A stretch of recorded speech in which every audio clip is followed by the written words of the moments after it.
हम गुंजन चौधरी मैथिली गुंजन चैनल पर समस्त मिथिलावासी के प्रणाम करै छी। आइ हम एकटा ओठंगर गीत लऽ कऽ उपस्थित छी। आशा करै छी जे गीत अहाँ सबके जरूर पसंद आयत।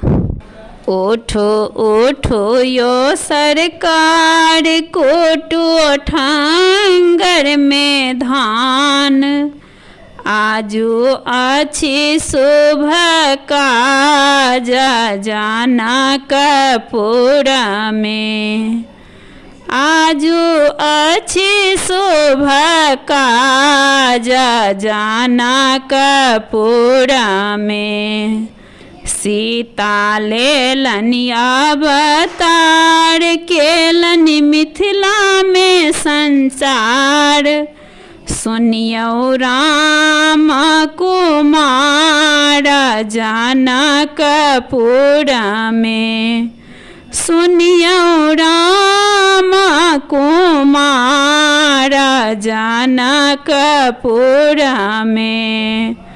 धनुषा के तोड़ल तीन खंड, केलनि सीता के संग, कोट ओठंगर में धान जनकपुर में, कोट ओठंगर में धान जनकपुर में, कोट ओठंगर में धान जनकपुर में।